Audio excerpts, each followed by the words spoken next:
Seorang ibu tunggal harus kehilangan anak satu-satunya karena nafas anak itu berhenti akibat perbuatan seorang perawat anak. Berdasarkan hasil pemeriksaan melalui otopsi, ditemukan bahwa frenulum sang anak ini robek. Apa itu frenulum? Di kasus ini saya akan menjelaskan penyebab hilangnya nafas sang anak ini dan juga penjelasan tentang fungsi frenulum dalam mulut kita.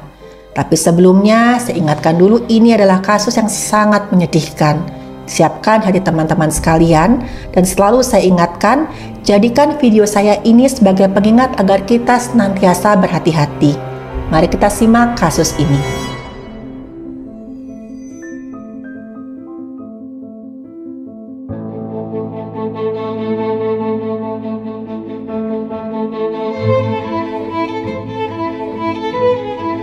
Halo, saya Dr. Stefani. Saya seorang dokter spesialis forensik dan saya melihat apa yang tidak semua orang lihat.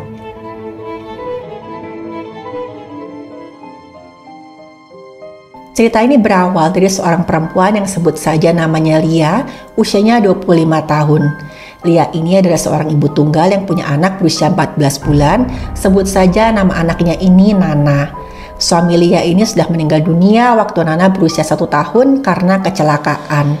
Dan setelah suaminya meninggal dunia ini, Lia sering sekali sangat-sangat stres saat mengurus anaknya. Di satu sisi, Lia ini masih sangat berduka karena kehilangan suaminya secara tiba-tiba dengan cara yang sangat tragis. Tapi di sisi lain, Lia juga harus menguatkan hatinya untuk menghadapi sifatnya Nana yang sering rewel semenjak kehilangan papahnya. Ada beberapa orang temannya Lia ini yang bilang kok sebenarnya Nana itu sedang sedih, sama sedihnya kayak Lia gara-gara kehilangan papanya Nana. Karena masih sangat kecil, Nana ini nggak tahu nih cara mengungkapkan perasaannya, apalagi mengatasi perasaannya sendiri. Dan gara-gara itulah Nana sering ngambek dan tantrum. Nah seringkali gara-gara Nana ini rewel, Lia ini sampai kurang tidur gara-gara dia menenangkan si Nana. Lia tuh semakin stres karena saat itu si Lia juga sedang mencari pekerjaan yang bisa menghidupi dirinya dan Nana. Karena selama ini sepeninggal suaminya, Lia itu sempat cuma bisa bertahan hidup menggunakan tabungan mereka. Dan otomatis gara-gara nggak ada pemasukan, uang tabungan milik Lia ini semakin lama semakin menipis. Dan untungnya berkat bantuan seorang teman, Lia akhirnya mendapat pekerjaan di sebuah supermarket. Lia ini senang waktu dia dapat pekerjaan, tapi di sisi lain dia juga kebingungan. Dia mikir juga, sementara aku nanti bekerja, Nana aku titipkan kemana ya? Sebenarnya saat itu orang tua sama mertuanya Lia yang masih dekat sama si Lia sepeninggal suaminya sudah menawarkan, gini aja deh, selama nanti Lia bekerja, Nana tinggal di rumah kami aja, kami akan jaga Nana sebaik-baiknya. Tapi saat itu Lia nggak tega karena usia orang tua dan mertuanya itu sudah cukup tua, sudah sepuh. Dan dia juga khawatir kalau sampai nanti Nana ini kurang diawasi sama kakek neneknya. Akhirnya mulailah Lia ini mencari-cari info tentang tempat penitipan anak atau daycare terdekat. Dia cari di internet, tapi saat itu yang namanya menemukan tempat penitipan anak atau daycare itu bukan hal yang mudah. Karena gimana pun Lia juga harus mempertimbangkan biaya sama lokasinya. Sampai suatu hari dia menemukan info tentang sebuah penitipan anak. Nah, penitipan anak ini dikelola oleh seorang perempuan, sebut saja namanya Tini. Di rumahnya Tini ini membuka tempat penitipan anak. Waktu itu keadaannya Lia ini udah sangat-sangat terdesak karena waktu mulai bekerjanya dia itu sudah semakin dekat. Dia mendatangi tempat tersebut bersama Nana. Waktu dia ketemu si Tini ini ada seorang perempuan berusia 40 tahun dan kelihatan sangat ramah, sangat keibuan, sangat simpatik. Dan waktu Lia lihat rumahnya si Tini ini, rumahnya juga cukup luas, aman, terus juga ada area bermain anak-anak. Dan di situ Tini berkata, kok dia tuh sudah menjalankan usahanya selama kurang lebih 1 tahun. Di sana Tini itu punya asisten yang juga seorang perempuan berusia 35 tahun, sebut saja namanya Sheila. Tini bilang Sheila ini adalah partner kerjanya, mereka berdua itu sama-sama mengelola daycare tersebut. Saat itu Lia bilang Tini itu kelihatan sangat-sangat simpatik. Tini bilang dia sangat memahami kondisi Lia saat itu, yang dari keuangan juga masih belum terlalu mampu. Jadi saat itu Tini juga memberikan harga istimewa untuk penitipan si Nana. Lia pun dengan penuh sukacita, dia merasa inilah jawaban dari kesulitannya selama ini, dia titipkanlah Nana di sana. Awalnya semuanya berjalan dengan lancar. Di si Lia ini dia bisa bekerja di siang hari dengan tenang, dan setelah bekerja dia menjemput Nana. Dan setiap kali dia menjemput Nana kelihatan gembira. Dia berpikir ya udahlah, mungkin inilah akhirnya awal yang baru buat si Lia. Sampai suatu hari dia mendapat telepon dari Tini yang kedengaran panik. Tini bilang saat itu dia berada di sebuah instalasi gawat darurat di sebuah rumah sakit. Katanya Nana mendadak kejang-kejang dan Nana harus mendapatkan pertolongan medis. Kondisinya Nana ini sangat parah dan Lia diminta langsung menyusul ke rumah sakit. Lia kaget setengah mati karena seingatnya dia waktu dia mengantarkan Nana pagi itu ke daycare-nya si Tini, kondisinya si Nana ini memang ya cuman batuk pilek biasa, tapi saat itu si Lia sudah menitipkan sirup obat ke Tini supaya nanti diminum sama Nana. Kok tiba-tiba ada berita kok Nana kejang-kejang, ini ada apa? Dengan sangat panik Lia minta izin ke atasannya. Untungnya satu sama atasan langsung dibilang, udah kamu tinggalkan pekerjaan kamu di sini, kamu urus anakmu. Lia sampailah ke rumah sakit tersebut, tapi ternyata sambil Lia di instalasi gawat darurat, Nana sudah tidak bernyawa. Dan Lia saat itu sambil menangis histeris, dia tanya ke Tini, ini ada apa? Kenapa anak saya bisa seperti ini? Dan menurut keterangannya Tini, waktu itu tuh Nana sedang main sama teman-temannya. Tiba-tiba aja tuh seorang temannya Nana itu teriak-teriak, Bu Tini, tolong lihat Nana ini, Bu.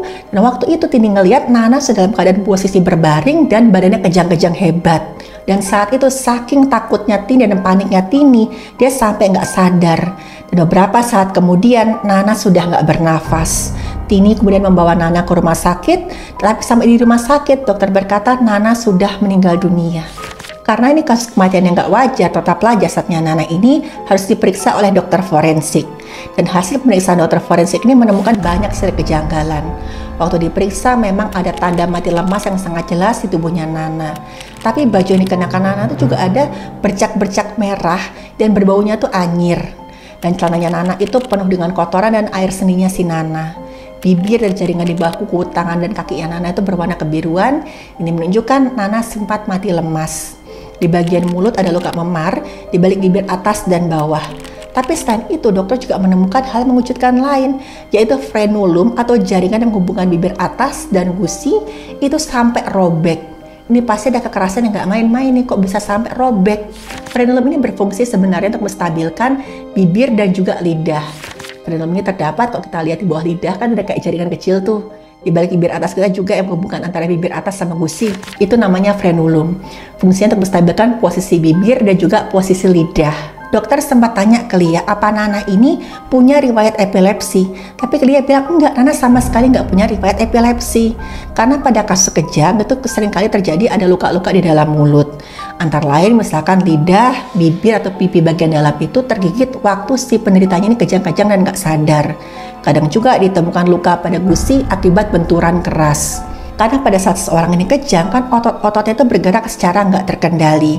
Kalau saat itu lidah atau pipi berada di antara gigi saat kejang, maka berisiko terjadi gigitan. Tapi luka-luka yang ditemukan oleh dokter ini nggak ditemukan di mulutnya Nana. Luka-lukanya itu malah sangat-sangat ganjil. Selain robekan pada frenulum, dokter juga menemukan ada memar di pipi bagian dalam dan luka lecet di langit-langit mulut. Seperti kayak ada kekerasan tumpul pada mulut bagian dalamnya si Nana. Sementara kok dibandingkan dengan keterangan dari pihak yang berwenang, katanya si Tini tadi Nana ditemukan dalam posisi terlentang. Jadi nggak mungkin pada saat itu si Nana tuh kebentur di bagian mulutnya. Dan dokter forensik langsung minta agar korban alias Nana ini diotopsi. Karena jelas sekali ada indikasi ke arah tindak pidana. Hasil otopsi menunjukkan waktu dibuka, amandalnya Nana itu bengkak dan ada tanda-tanda peradangan. Selain itu ditemukan juga ada makanan berupa roti di saluran nafasnya Nana. Ternyata Nana itu meninggal karena dia tersedak makanan. Roti pada saluran nafasnya Nana itu menyumbat saluran nafasnya Nana secara keseluruhan sampai sama sekali nggak ada celah untuk udara lewat. Pada saat jalan nafas ini terhalang, otomatis nanti oksigen kan nggak bisa sampai ke paru-paru. Gara-gara ini, organ dan jaringan tubuh lain akan mengalami kekurangan oksigen. Kejang yang dialami Nana ini bukan karena epilepsi, tapi merupakan salah satu gejala asfiksia atau mati lemas. Pada saat otak itu kekurangan oksigen, maka akan terjadi kerusakan sel-sel otak. Metabolisme otak akan terganggu dan kemudian terjadi penumpukan hasil metabolisme di otak. Nah, kemudian terjadi juga pelepasan glutamat atau kimia otak yang memicu kerja otak. pengeluaran glutamat yang berlebihan ini kemudian memicu kejang. Selain itu, kejang juga disebabkan karena terjadinya pembengkakan jaringan otak gara-gara pembuluh darah di otak itu bocor. Dan temuan ini ditambah dengan luka-luka di mulut Nana menunjukkan bahwa jelas sekali Nana telah mengalami tindak kekerasan. Pada saat pihak yang berwenang ini menginterogasi Tini itu kelihatan gugup dan ceritanya berubah-ubah. Sampai akhirnya Tini didesak dan Tini pun mengakui apa yang sebenarnya terjadi. Tini ngaku dia tuh sering sekali terbawa emosi saat menghadapi Nana yang katanya itu sulit diatur. Nana itu sering banget nakal dan mengganggu anak-anak yang lain. Saking nakalnya Nana ini sampai-sampai Tini dan juga Sheila tuh kewalahan ketika mereka berdua harus menghadapi Nana.